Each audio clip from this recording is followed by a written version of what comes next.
You can't really be Darren the connoisseur chef, can you, in that kitchen? You know, if you had a full kitchen, I could be like Darren the connoisseur chef every night. Knocking a little chip butty together and that, showing you how I do a chip butty. Little beans on tabou, show you how I do a little bit of beans on toast. We'll start getting extravagant, can't we? Start having like a little iPad in the corner there. Get a big meal on the go that I've never done before. Go out, get all the ingredients, chop it up, send it, ding it, bing it, fling it, bing it. Get it all together, chomp it, eat it, squeeze it, burn it. You know, become the main chef. I might even end up on BBC One, chopping cakes up and that.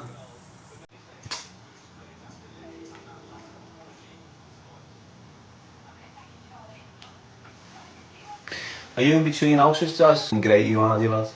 House. I've been in an house since I was a kid, mate. Yes, I'm also...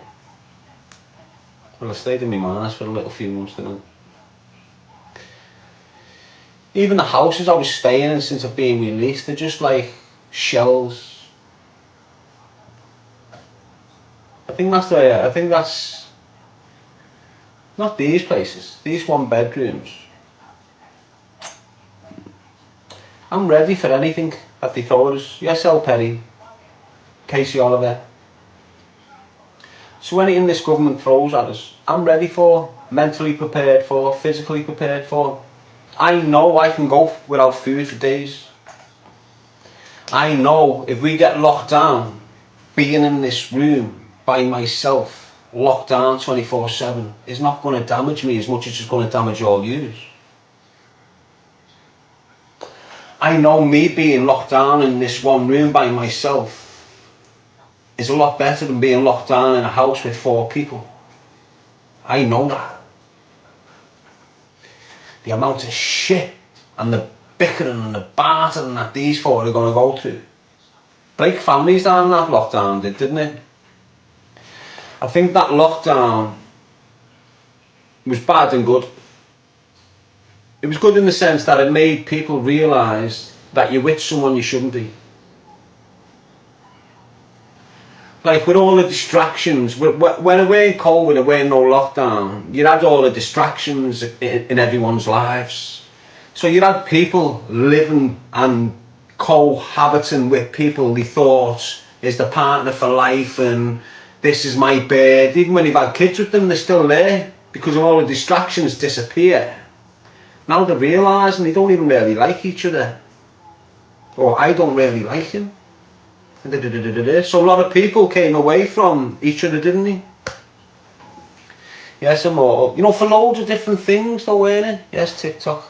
Loads of people detached for a multitude of reasons during that COVID. So if the end game was to detach us all, it worked, didn't it? Because look at us now as a society. Look at us as a society now. So you see any progress that was built up with community cohesion and all this sort of stuff. You know, over the years you built up sort of, you know, just a decent, peaceful way of being around each other. It was all good, wasn't it? And then you had that COVID. It weren't like 100%, but it was 10 times better than what it is now. Then you had that COVID. And it's like all the work that had been done on discrimination, racism and all that shit is just gone to reset. Like everything else did. How are you, mate? You good? Moving my relationship, lockdown, says Ryan.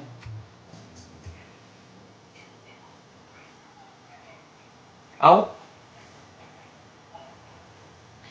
You may sit there thinking it ruined your relationship, lad, but it might have just exposed it.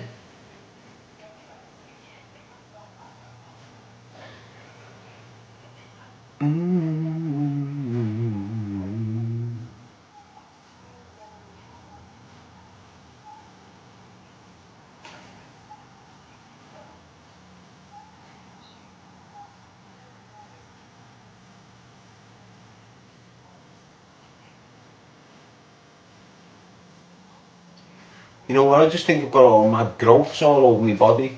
I'm probably riddled with a disease. That's why I get angry. Lockdown seemed to bring a lot of changes to people and how they interact now. We've just had cover up after cover up, haven't we, when you think about it? We've just had a constant attack upon the human race for 2 years, 3 years straight, and it's continuing now.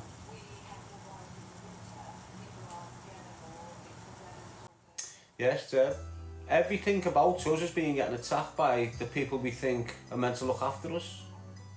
The governments. Look what they're doing.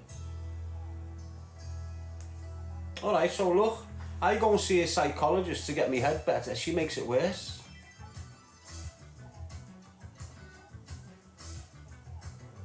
Do you understand what I'm saying to you? It's like everything they're giving us makes worse. Everything they give us as tools to make things better, make things worse. Don't they? Yes, Miss Mumsy. What else? What other examples is there? Alright, so you pay taxes to make your life better. That's the bottom line. But you're not. What else am I doing? Have you always been anti-medication? Yes, mate. Bernie, yeah.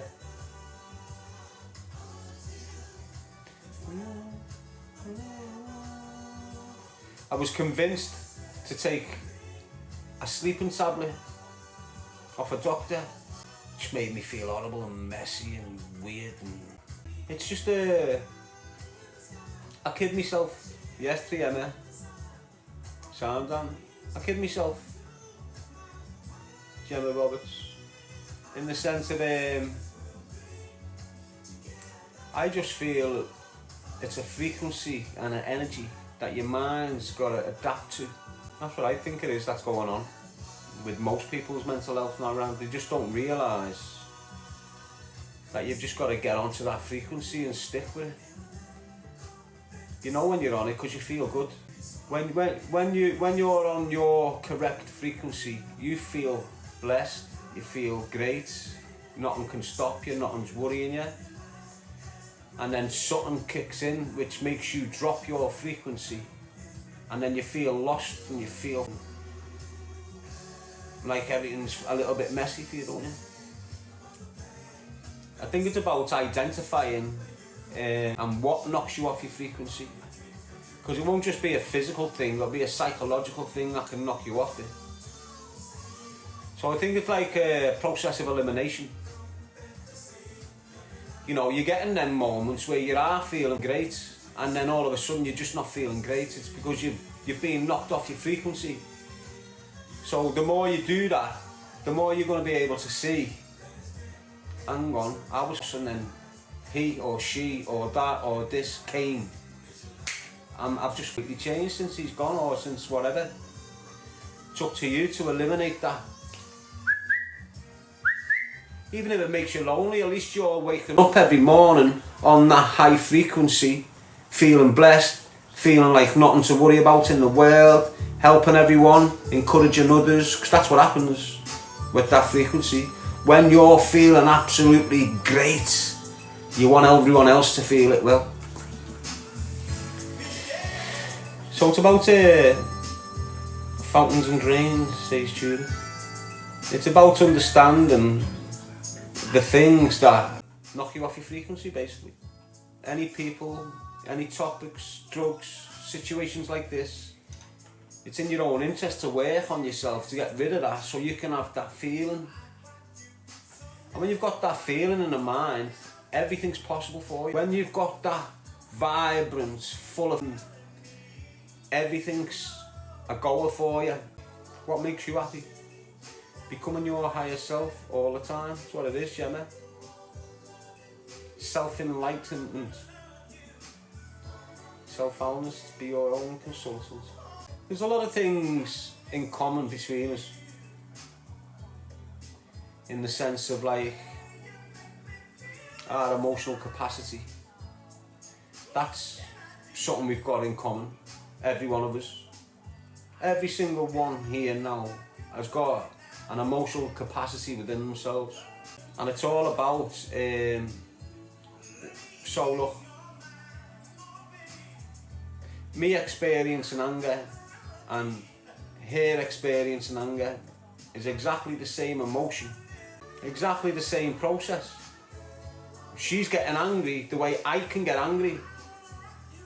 Might be a different reason why she's getting angry, but the process of becoming angry is exactly the same as my process of becoming angry. I suppose the only difference with your emotions is your experience with your emotions.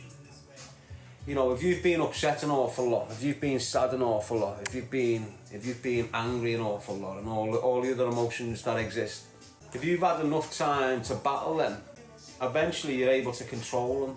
And that's what your life's about, really. Once you're in control of all your emotions, you mastered yourself.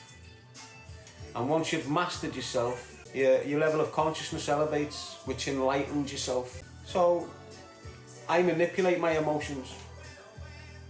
So earlier on when I was speaking about that photo, I could feel myself inside starting to break, starting to well up, starting to feel, like triggered.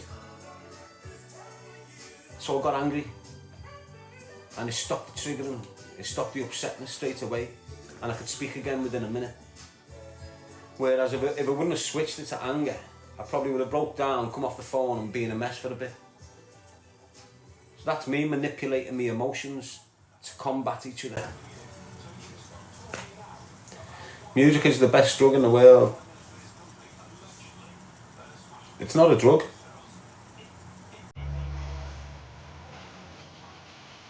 Liam, you good today, mate? Sam, lad. How are you, mate? Alright?